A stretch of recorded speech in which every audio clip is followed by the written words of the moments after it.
Hi, இன்னைக்கு egg வச்சுட்டு ஈஸியாக டிஃப்ரெண்ட்டாக இருக்கிற எக் மசாலா தான் இன்றைக்கி நம்ம பண்ண போகிறோம். ஆல்ரெடி நீங்கள் எக் மசாலா இந்த மாதிரி ட்ரை பண்ணியிருந்தீங்கன்னா கமெண்டில் எஸ் சொல்லுங்கள். டேஸ்ட்டு சூப்பராக இருக்கும். இது சாதம், சப்பாத்தி, தோசை எல்லாத்துக்குமே பர்ஃபெக்டாக சூட் ஆகும். வாங்க வீடியோக்குள்ளே போய் பார்க்கலாம். முதல்ல ஸ்டவ் ஆன் பண்ணிட்டு ஒரு பேன் வச்சுக்கிறேன். அதில் கொஞ்சமாக தண்ணி ஊற்றி கொதிக்க வச்சுக்கிறேன். இந்த தண்ணியை வந்துட்டு நம்ம ஸ்டீமாக யூஸ் பண்ணிக்க போகிறோம். ஸோ கொஞ்சமாக தண்ணி இருந்தால் போதும். இப்போ அந்த தண்ணி கொதிக்கிற கேப்பில் வந்துட்டு நம்ம 3 பவுல் ஒரே மாதிரியே ரெடி பண்ணிக்கலாம். இந்த பவுல் வந்துட்டு ரெடி ஆயிடுச்சு. இப்போ பாருங்கள், அதில் கொஞ்சமாக இப்படி எண்ணெய் ஊற்றி அப்ளை பண்ணிக்கோங்க. கையை வச்சு அப்ளை பண்ணிக்கலாம். அதே மாதிரி நான் மீதி இருக்க பவுல்லேயே அப்ளை பண்ணிக்கிறேன்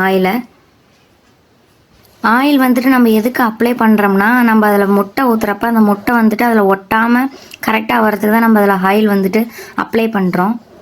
இப்போ நான் அந்த 3 கப்லேயும் ஆயில் வந்துட்டு அப்ளை பண்ணிட்டேன். இப்போ அந்த ஸ்டீமில் வந்துட்டு அந்த 3 பவுலையும் கரெக்டாக அடுக்கி வச்சுக்கிறேன். ஸ்டவ் வந்துட்டு பார்த்தோம்னா லோ ஃப்ளேமில் தான் இருக்கணும். இப்போ முட்டையை உடச்சிட்டு ஒரு பவுல்லையே ஊற்றிக்கிறேன். இப்போ இதே மாதிரி மீதி 2 முட்டையும் அந்த பவுலில் எடுத்து ஊற்றிக்கலாம். முட்டை உடைக்கிறப்ப முட்டையோட கரு வந்துட்டு உடையாமல் இருக்கணும்னு அவசியம் இல்லை. ஏன்னா நம்ம அதை கலக்கி தான் விட போகிறோம். அதனால் நீங்கள் எப்படி வேணாலும் ஊற்றிக்கலாம் முட்டையை.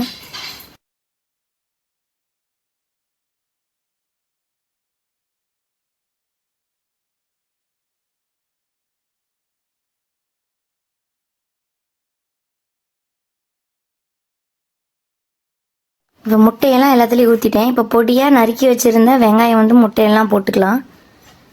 கரெக்டாக போடுங்க எல்லாத்துலேயுமே.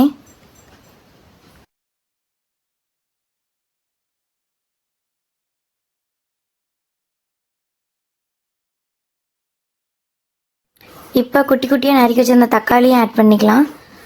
கொஞ்சமாக ஆட் பண்ணிக்கலாம். இப்போ கொஞ்சம் காரத்துக்கோசரம் நம்ம வந்துட்டு பச்சை மிளகா பொடியாக நறுக்கி வச்சுருக்கோம்ப்பா, அதை இப்போ ஆட் பண்ணிக்கிறேன். பச்சை மிளகா வந்துட்டு நீங்கள் ஆப்ஷனல் தான். நீங்கள் ஆட் பண்ணிக்கிறதால ஆட் பண்ணிக்கலாம், இல்லைனா வேண்டாம். அது போட்டால் இன்னும் கொஞ்சம் ஸ்பைஸியாக சூப்பராக இருக்கும். ஈவினிங் டைம், மழை டைம் அது மாதிரி சாப்பிட்டிங்கன்னா சூப்பராகவே இருக்கும். கொஞ்சமாக உப்பு ஆட் பண்ணிக்கலாம். அதுலேயே மிளகாத்தூள் இதில் ஆட் பண்ணிக்கலாம். எனக்கு கொஞ்சம் ஸ்பைஸியாக இருந்தால் பிடிக்கும், அதனால் நான் மிளகாத்தூள் ஆட் பண்ணிக்கிறேன். நீங்கள் அதுக்கு பச்சை மிளகா போட்டிருக்கனால நீங்கள் மிளகாத்தூள் சேர்த்துக்கிறதா இருந்தால் சேர்த்துக்கலாம். எங்களுக்கு ஸ்பைசி பிடிக்குங்கிறனால நாங்கள் சேர்த்துக்கிறோம். அப்போ தான் சூப்பராக இருக்கும். இப்போ ஒரு ஸ்பூன் வச்சுட்டு ஜென்டலாக சும்மா மிக்ஸ் பண்ணி விட்டுக்கலாம். மசாலா மட்டும் நல்லா கலக்கி விடுற மாதிரி நல்லா மிக்ஸ் பண்ணிக்கலாம். இந்த முட்டை வேகிறதுக்கு 10 to 15 நிமிஷம் ஆகும்.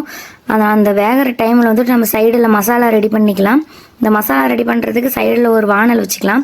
வானல் சூடானது எண்ணெய் ஊற்றிக்கலாம். எண்ணெய் ஊற்றி சூடானதும் நம்ம எடுத்து வச்சுருந்த கடுகு, கடலை பருப்பை போட்டு நல்லா பொரிச்சிக்கலாம்.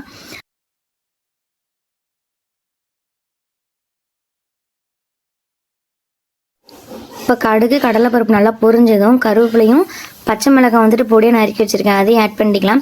நீங்கள் பச்சை மிளகாய் முட்டையில் தானே போட்டிருக்கோம், இதுலேயும் போட்டால் ஸ்பைசி இன்னும் கொஞ்சம் அதிகமாக வரும் அப்படின்னு நினச்சிங்கன்னா நீங்கள் வந்துட்டு தவிர்த்திடலாம், சேர்த்துக்க வேண்டாம். இப்போ சின்ன வெங்காயத்தை நல்லா பொடியாக கட் பண்ணி வச்சுருக்கேன். அந்த வெங்காயத்தை வந்துட்டு ஆட் பண்ணிக்கலாம். வெங்காயம் வந்துட்டு நல்லா வணங்கணும். கோல்டன் ப்ரௌன் கலர் ஆகிற வரைக்கும் வணங்கணும். அப்போ தான் வெங்காயம் நல்லா சாஃப்டாக இருக்கும். தக்காளிக்கு ஆட் பண்ணுறது கரெக்டாக இருக்கும். வெங்காயம் நல்லா கோல்டன் ப்ரௌன் கலர் ஆகிருச்சு. இப்போ வந்துட்டு நம்ம தக்காளி ஆட் பண்ணிக்கலாம். தக்காளி வந்துட்டு ஆட் பண்ணுறப்ப 2 நிமிஷம் நல்லா வணக்கிட்டு தக்காளி வேகிறதுக்கு வந்துட்டு நம்ம கொஞ்சமாக தண்ணி ஊற்றிக்கலாம். அப்போ கொஞ்சம் ஈஸியாக வேகும். அப்போ தான் தக்காளி வந்துட்டு மசியும். தக்காளி வந்துட்டு அந்த தண்ணியில் கொஞ்சமாக வெந்ததுக்கப்புறம் நம்ம ஸ்பைசஸில் ஆட் பண்ணிக்கலாம். மிளகாய்த்தூள், மஞ்சத்தூள், கறி மசாலா பொடி, தேவையான அளவு உப்பு, இது எல்லாத்தையும் போட்டு நல்லா வணக்கிக்கலாம். இந்த மசாலா வாசம் வந்து போகிற வரைக்கும் நல்லா குக் பண்ணிக்கலாம்.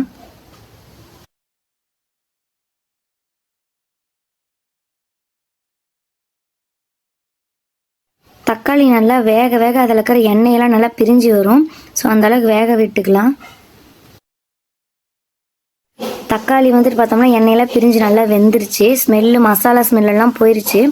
இப்போ இதை அப்படியே ஸ்லோ ஃப்ளேமில் வச்சுட்டு அப்படியே வேக விட்டுறலாம். இப்போ வந்துட்டு அந்த எக்கு வந்துட்டு வெந்துருச்சா இல்லையாங்கிறத சைடில் எடுத்து பார்க்கலாம். இப்போ அந்த மூடி திறக்கிறப்பயே முட்டை வந்து பார்த்தோம்னா இப்படி பஃப்னு உப்பி வந்திருக்கும். அப்படி வந்துருச்சுன்னா முட்டை வந்துட்டு வெந்துருச்சு அப்படின்னு அர்த்தம். இப்போ அந்த கப்பு வந்துட்டு சூடாக இருக்கிறப்பயே நான் வந்துட்டு முட்டையை வந்து எடுக்கிறேன். நீங்கள் இதை கூல் பண்ணிட்டு கூட எடுத்துக்கலாம்.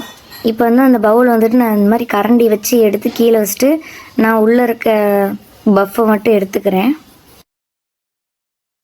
நம்ம ஃபஸ்ட்டே இந்த பவுலில் வந்துட்டு ஆயில் தடை இருக்கிறனால சும்மா சைடில் இப்படி பண்ணாவே பாருங்கள் முட்டை அப்படி தனியாக வரும்.